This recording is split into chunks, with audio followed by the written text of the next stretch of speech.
So what is the morning routine for Buddhist monks? This is a question that I get asked often. Apparently there is big trends regarding productive morning routines, minimalism, and for me, I don't know too much about that. But really, for monks, we've been doing this for the last 2,600 years. And for us, it's not trendy. It really is just a lifestyle that we use to train ourselves, and it's been going on for centuries. And I just want to reveal some of the things, or give you tips of some of the things that we do to prepare in the morning.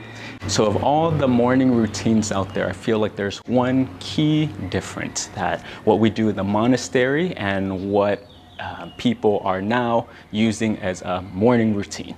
So hopefully I can make it clear and can share that with you. But in no particular order, I'm just going to share with you 5 things that we do in the morning to train ourselves and how we get prepared for the day. And hopefully it helps. So let's go.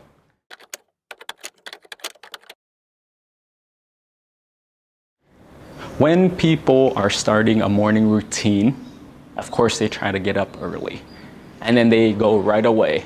But for Buddhist monks, same thing in that we wake up early. So around 4:30 to get a head start. And then before we even get out of bed, one thing we do is just keep your eyes closed. No rush yet. And take the time to breathe. That's it. Breathe. Your mind is already still from the night's sleep. So take advantage of that.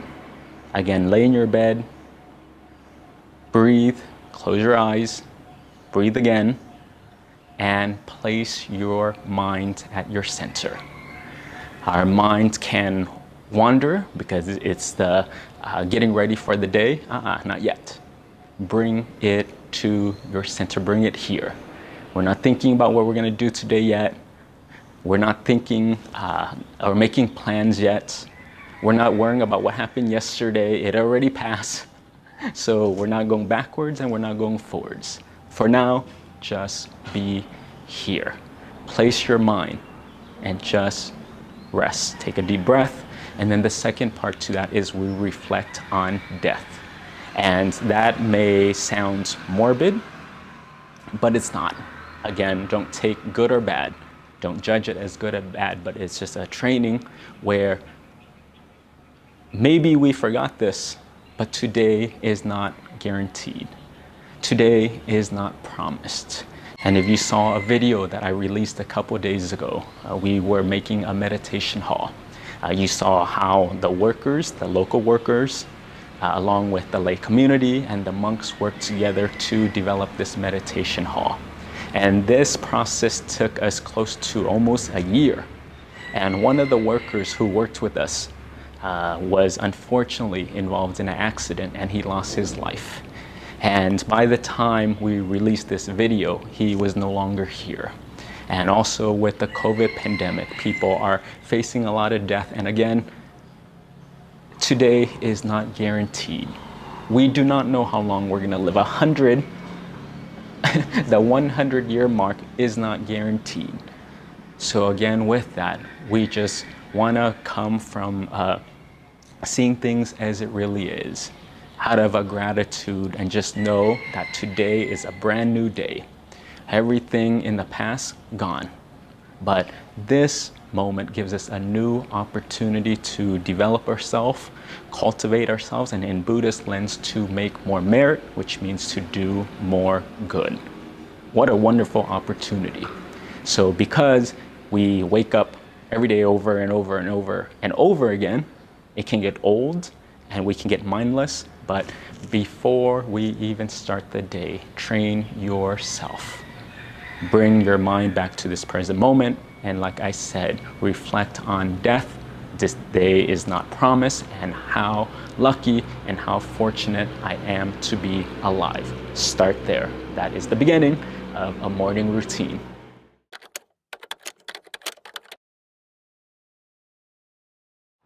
Make your bed. In this video, I talked about how making your bed or not making your bed develops your habits and what it reveals about you and how it affects your life. So if you have not seen it, please feel free to take a look. Many people are starting to understand the importance of making their beds, which is a great thing. So continue to do that.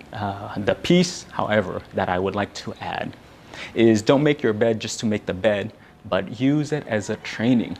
For monks in the monastery, we only have 3 items.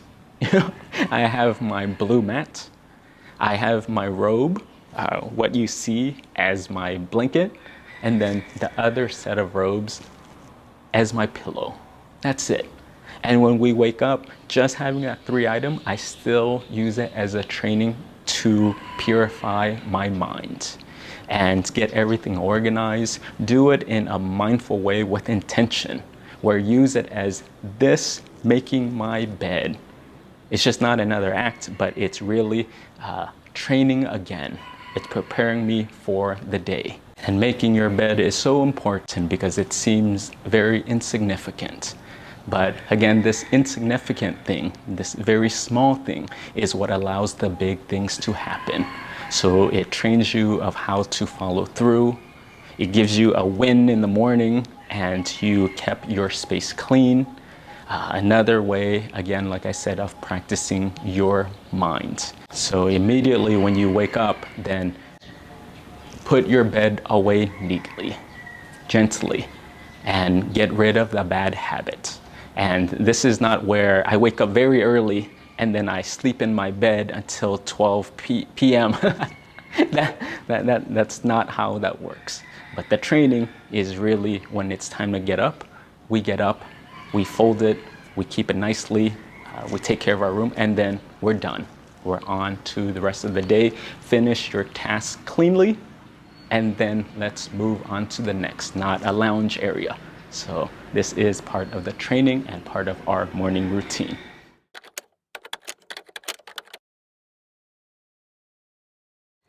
Chanting and meditation.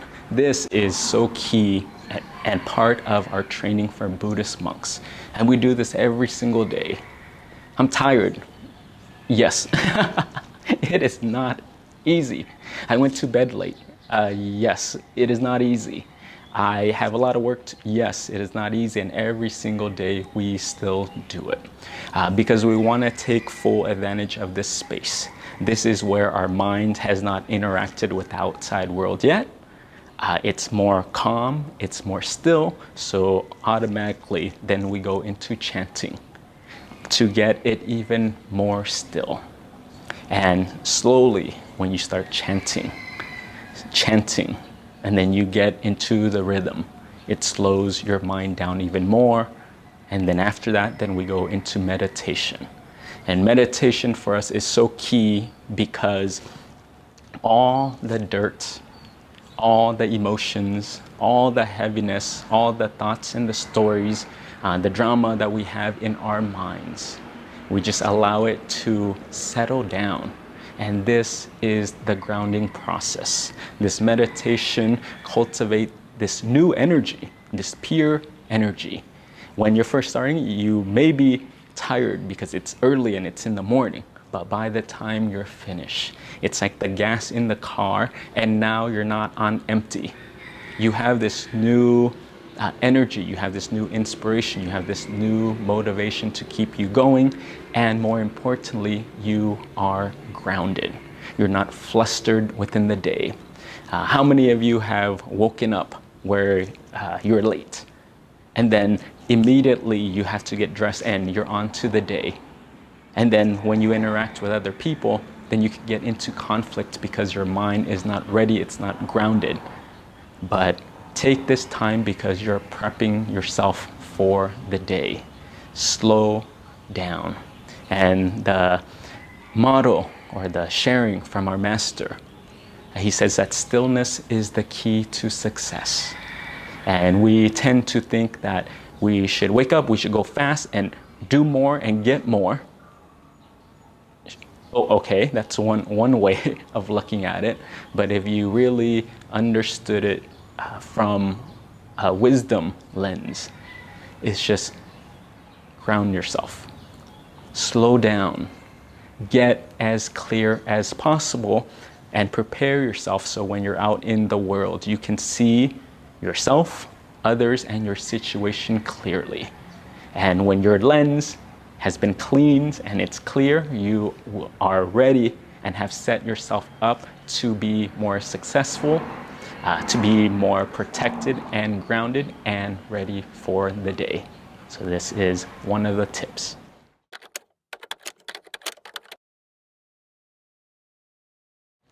Do an act of generosity. So for us, the way we practice generosity is giving an opportunity for the lay people to do alms offering. You see us in the morning, very early. Sometimes it's hot, it's raining, it's cloudy, it's wet, it does not matter, but every single day we go out there. And I know it may be strange from the Westerner's point of view of you're just there to go take. How is that giving? But for us, I remember someone reached out to me. I think they're from a different country in Europe. And she's like, I've never seen monks. I've never interacted with them. And what you guys do as an alms offering to give to monks, I wish I had that. And I want to practice an act of giving. And then I don't have that opportunity. So again, very foreign concepts, but the idea behind that is for us is going out there. We give the lay people an opportunity to train themselves. They prepare the food, they offer the best that they have, and by doing this act of giving to the monks, they actually release themselves of greed. And this is one way that they get to purify their minds. And going on alms rounds to me is so beautiful because we get to see the interaction, the heart of the lay people, and the fact that they come out every single morning, train themselves to give is just absolutely beautiful. So again, the monastery, it's a symbiotic relationship. We support the lay community spiritually. We provide the Dhamma. We give them that kind of support and talk about the spiritual life. And then for the lay community it's reciprocal in that they care for the monks via material needs. And it's a relationship where it supports one another. But for monks, that is our way of giving, participating, and contributing to the Sangha and to the community at large. So for those out there at home who do not have this opportunity, do a version for yourself at home. One of the things when I did not have access to monks to give was after every single meditation, I would offer $1. I went to the bank, cashed this $100 bill into $1 bill each. And each day after my meditation, when my mind was still, when it was bright, I would donate this $1, put it in a cupboard, put it in a drawer, and then make a resolution for your life. And then at the end of the month, the end of 2 months, then I would go and offer and donate this. Another option would be making breakfast for your partner, for your children, getting them ready for school, or maybe feeding your pets, cleaning the house. But there are so many different ways that you can give. And for us, even before we have breakfast, and for the lay people, even before they have breakfast, we do an act of generosity. Give of your resource, give of your time, give up of your Dhamma and your wisdom. There's many ways of giving, but each day train yourself to give. That is part of a morning routine.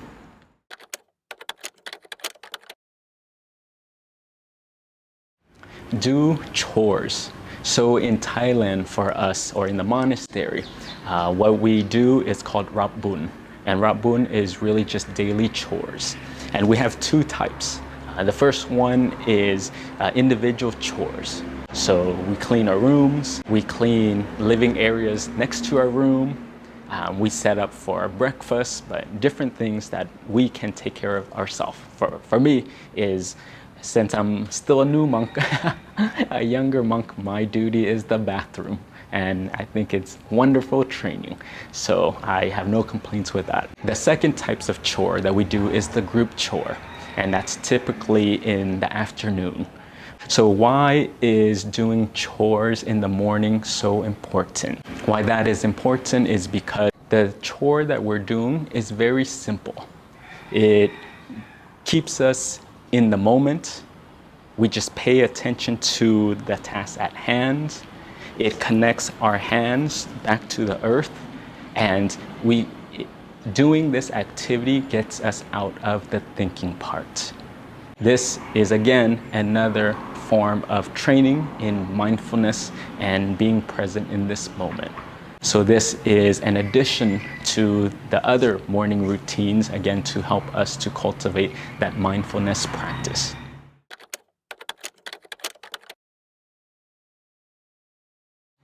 This is a bonus tip that I don't think anyone has talked about, but what will help you to prepare for the morning is start the day before.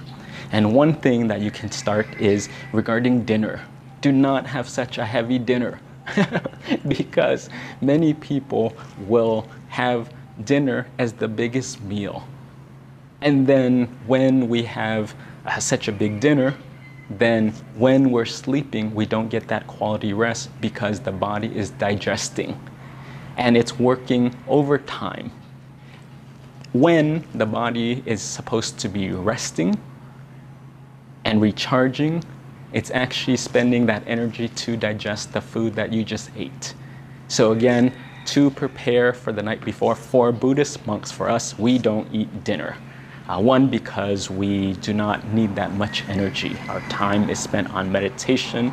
So we eat breakfast, we eat lunch, and then for the rest of the day, our stomach is empty. And when it's time for us to go to sleep, it's so much easier. I remember before coming to the monastery, I always had issues sleeping because one of the reasons may be because I would have big meals. And then when it was time to sleep, I would have all this energy and then my body would have to burn it off. But now that we have nothing in our stomach, then it's easy. I'm already tired. I go to sleep within minutes and then I wake up refreshed and it supports my rest of the day. So give that a try. Just be mindful of how much you eat the night before, experiment with it, and then just taper off if it's too much, and if it's not enough, then add a little bit more, but experiment and try it out.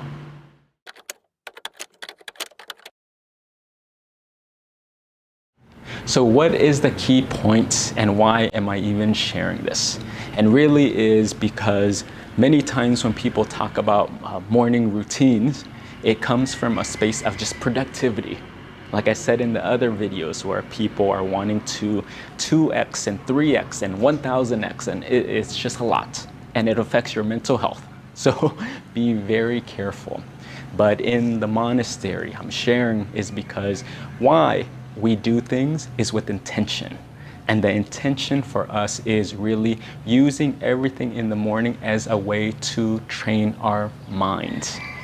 We follow the precepts.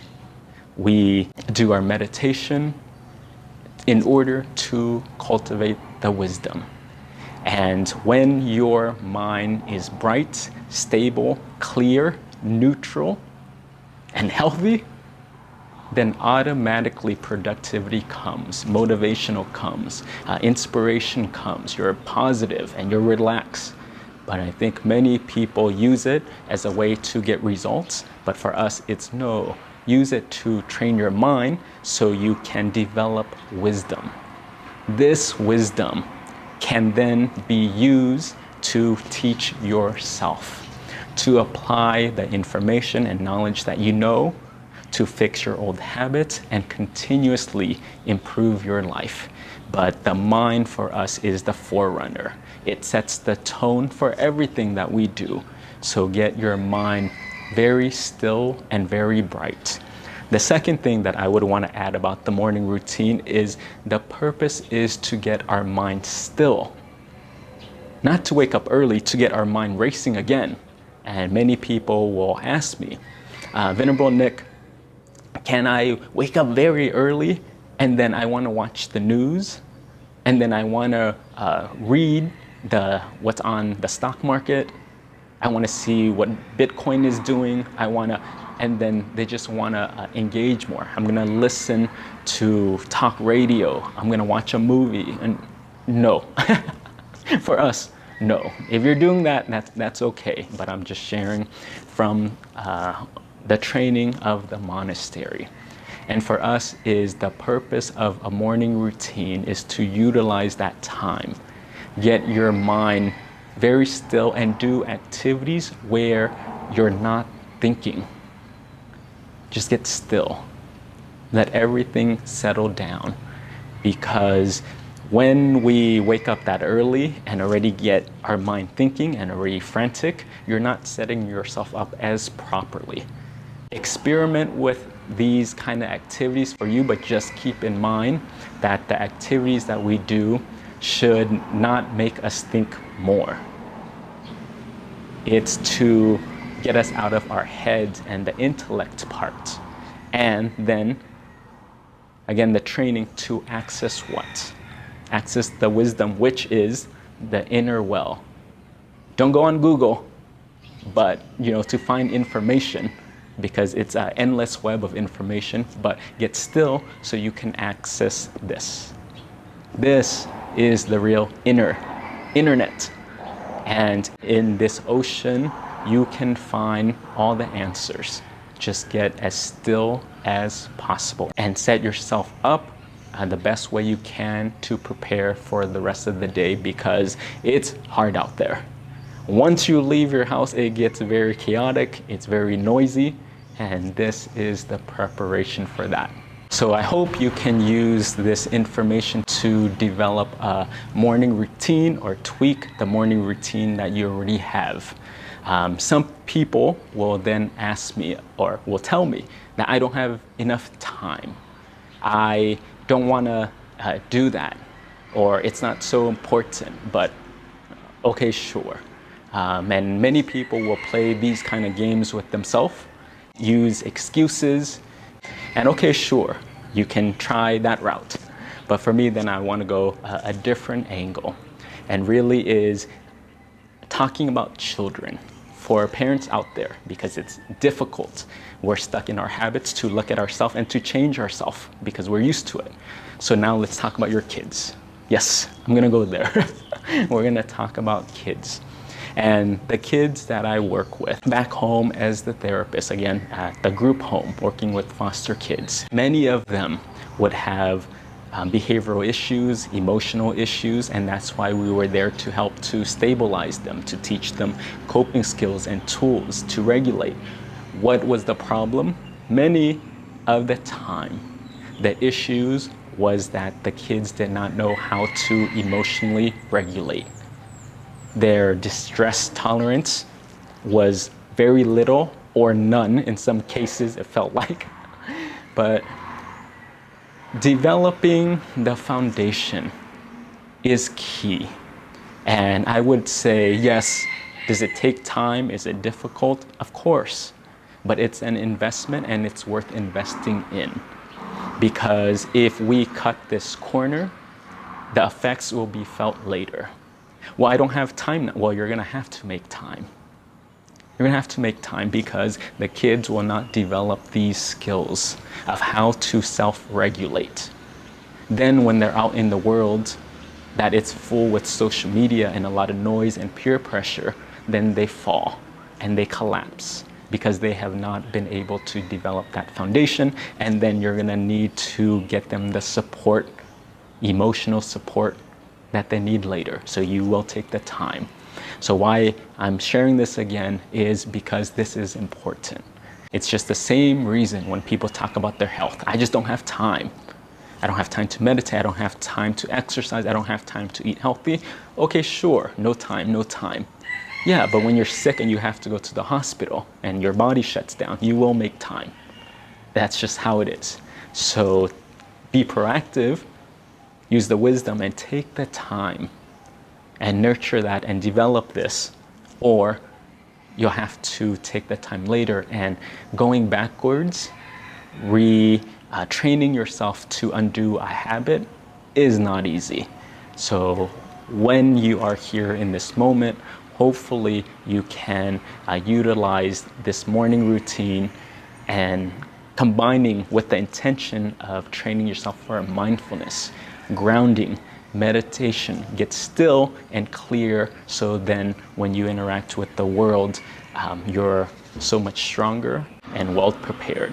So I know this is a very big tangent, but for me, I think it's important and it's a necessary conversation for us to have, because time and time again, we're faced with these issues and people are coming to us and they're struggling because the foundation is not there. And when anything happens out in the outside world to them, and they feel like their wall, their coping skills is not strong enough. And this is why. And I hope this perspective and sharing you with the intention of the morning routine helps you and your life. So let's take a breath. That was a lot. And if you have to replay it and look at it one more time or take notes, feel free to. And use each other for support. We also have a Reddit community, and just help one another. And as always from Thailand, thank you, and hope you guys are all safe and sharing all my blessings with you. So thank you so much. Have a good day.